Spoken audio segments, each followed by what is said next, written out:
নমস্কার, Willey Willey আবার আপনাদের সকলকে স্বাগত জানাই। আজকে আবার আমার সঙ্গে গল থেকে রয়েছেন সন্দীপন ব্যানার্জি। সন্দীপন, উইলে উইলে তোমাকে আবার স্বাগত। ধন্যবাদ পার্থদা।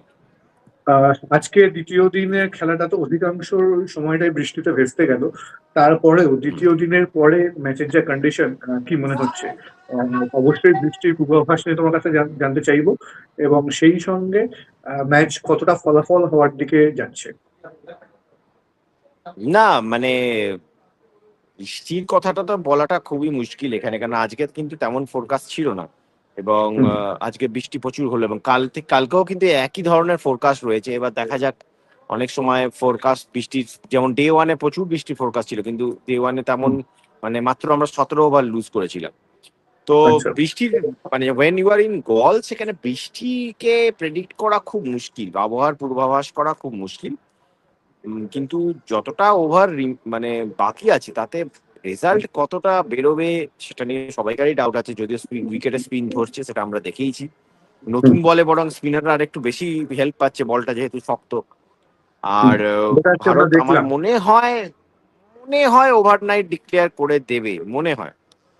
আচ্ছা। মানে there is no point batting out দেয়ার।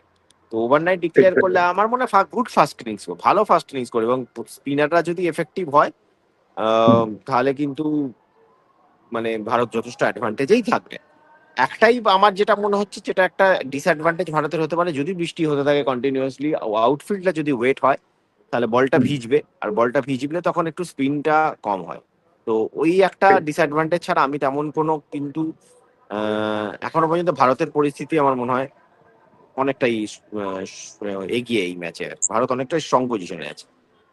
ঠিক, সেটা তো অবশ্যই। না, আমি বৃষ্টির কারণটা যে এই কারণে শুরু করলাম, কারণ মানে এত আনপ্রেডিক্টেবল এখানে বৃষ্টিটা, এবং যে পরিমাণে হুম। দুদিন খেলা নষ্ট হলো, তাতে করে ভারতীয় বোলাররা কি শ্রীলঙ্কাকে দুবার আউট করার যে সুযোগটা, এবং ধরো তুমি যেটা বলছো, ভারত কাউকে ব্যাটার করলো না, 466 থাকলো।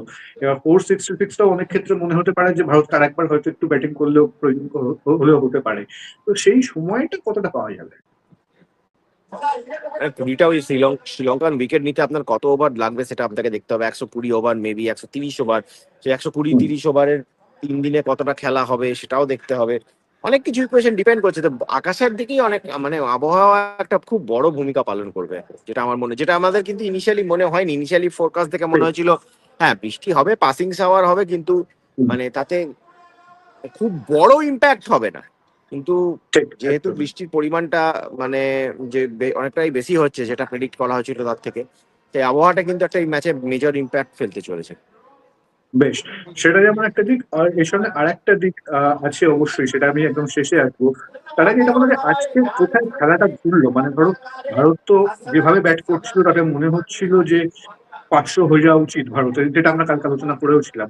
সেখানে নতুন বল নেওয়ার পর শ্রীলঙ্কা কোথায় খেলাটা ঘোরালো? মানে না, নতুন বলটাই কি ফ্যাক্টর আমার হয়ে গেল? মনে হয় শ্রীলঙ্কা, আমার মনে হয় নতুন বলটা ফ্যাক্টর না। নতুন বলে ভালো বল করেছে নুয়ান্তা কিশোরা, ভালো বল করেছে নতুন বলে। হুম। আহ, হুম। আর ঋষভ পান্তের শটটা, ঋষভ পান্ত হয়তো যদি আর 1 ঘন্টা 1.5 ঘন্টা ব্যাটিং করে নিত, তাহলে হয়তো ভারত আরো একটু স্ট্রং পজিশন থাকতো। বাট আমার মনে হয় ধ্রুব ঠিক। জুরেল ভালো খেলেছে। ধ্রুব জুরেল ভালো হ্যাঁ, জায়গায় অবশ্যই। ভালো খেলেছেন ওখানে। তো খারাপ স্কোর না। এই ধরনের কন্ডিশন অফ উইকেটটা, আর না। আমার তো মনে হচ্ছে একদিকে মানে it can B A blessing in disguise. যদি উইকেট না পড়তো, ভারত চাইতো 5-5.5টা করে ম্যাচটাকে সিকিউর করতে, হয়তো মানে হয়তো আর কি। সেক্ষেত্রে 460-এ আচ্ছা। গুটিয়ে গেল, যা তারা মানে গুটিয়ে, আমি হচ্ছে ফার্স্ট ইনিংসটা এই 460ই হলো। আমার তো মনে হয় ম্যাচটা আরো ফাস্ট ট্র্যাক হয়ে গেল। আচ্ছা, বেশ। অন্যদিকে যে বিষয়টা নিয়ে আজকে আলোচনা করতেই হবে, সেটা হচ্ছে অস্ট্রেলিয়াতে বাংলাদেশের ঐতিহাসিক জয়। এবং এখান থেকে তুমি, একটা তো বাংলাদেশের জয়টা নিয়ে আমি তোমার প্রতিক্রিয়া চাইবো, এবং তার সঙ্গে এই ম্যাচে যদি বৃষ্টি হয়, কারণ এই সিরিজটা ভারতের 2-0 যেটা একটা লক্ষ্য নিয়ে ভারত অবশ্যই এসেছে ডব্লিউটিসি ফাইনালের দিকে, ফাইনালকে মাথায় রেখে, সেই জায়গায় অস্ট্রেলিয়ার বাংলাদেশের কাছে হার। কি মনে হচ্ছে, মানে সিচুয়েশনটা কতটা জমজমাট হচ্ছে বলে মনে হয়? অন্যদিকে ভারতের খেলাতেও বৃষ্টির প্রভাব না মানে ফেলছে।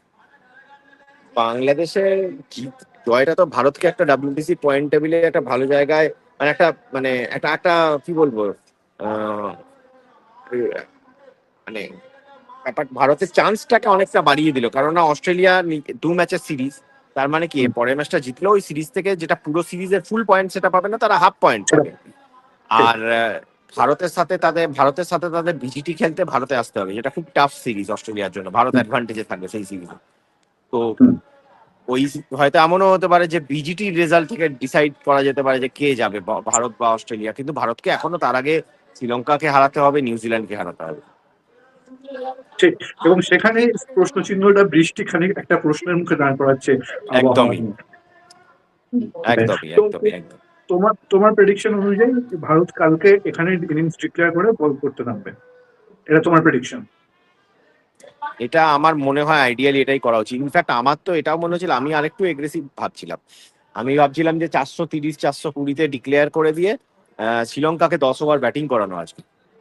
ঠিক ঠিক, তাতে যদি একটা দুটো উইকেট উঠে আসতো। একদম। অনেক একদমই। অনেক ধন্যবাদ সন্দীপন সঙ্গে থাকার জন্য। দেখা যাক কালকে, আশা করব বৃষ্টি না হোক, পুরো খেলা হোক যত ম্যাক্সিমাম ওভার সম্ভব, এবং কালকে হয়তো ম্যাচের চিত্রটা এখানে অনেকটাই পরিষ্কার হয়ে যাবে। অনেক ধন্যবাদ সন্দীপন সঙ্গে থাকার জন্য। আগামীকাল আবার প্রচার দেখা হবে। ধন্যবাদ।